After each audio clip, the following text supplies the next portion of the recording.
Bonjour tout le monde. Il y a eu quelques améliorations sur la wallbox, vous vous doutez bien, avec le temps, il y a toujours quelque chose à faire. Donc des choses assez cool du genre une carte RFID qui va permettre de mettre en marche la box à la demande évidemment et surtout juste pour moi parce que sinon tout le monde pourrait venir se connecter chez moi. Donc je vous fais une petite démo. Et puis après, on ira voir l'intérieur, comment c'est fait. Et l'autre ajout, c'est des sécurités au niveau de l'électricité. Ça, je vais vous en parler aussi. Donc, on va allumer la box. Toc. Voilà. Donc, la box est en train de booter, de démarrer, pardon. Là, elle est en train de faire ses self-tests. Et là, elle est prête. La box, elle est branchée sur la voiture, mais on voit bien pour le moment qu'il n'y a strictement rien qui se passe. Il n'est pas en train de charger.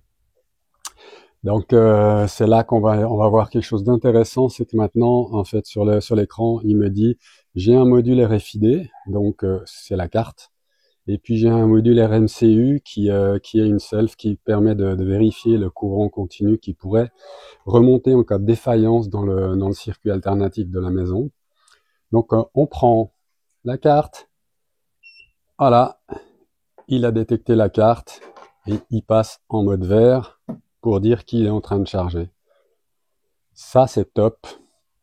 Et inversement, quand on veut arrêter de charger, bon, soit elle s'arrête toute seule, soit on revient, on badge, et là, il arrête de charger. Maintenant, je vous démonte la box et puis je vous montre la partie sécurité. Voilà, la boîte est ouverte.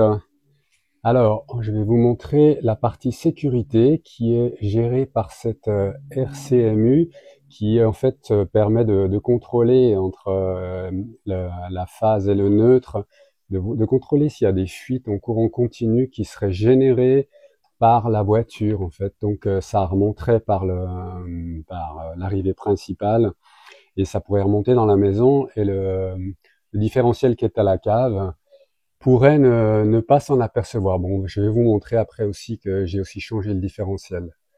Voilà pour la sécurité, donc ceci est branché directement dans le petit boîtier qui est là. Et lui, il va couper la borne s'il y a un défaut. Donc il y a un seul tête au départ et puis il va couper la borne s'il voit un défaut. Et puis la partie RFID, c'est ce petit module qui est là, qui, euh, qui vaut, attendez, je vais faire un peu la lumière, voilà, qui vaut une quinzaine d'euros. Donc 15 euros ça, et puis une dizaine d'euros la self qui est là-haut. Euh, Ça vaut vraiment la peine d'investir là-dedans.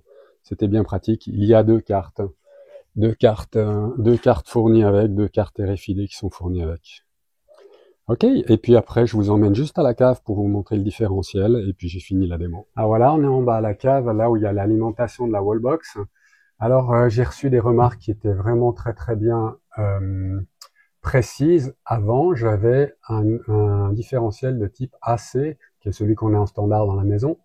Et en fait, on m'a appris, et effectivement, j'ai lu que ce genre de différentiel ne voit pas passer les composantes continues. Donc, si la voiture qui a un défaut renvoie une composante continue, à aucun moment le différentiel va le voir, donc ça peut abîmer la maison. Et donc, il faut passer du AC à un modèle type B, qui est ici.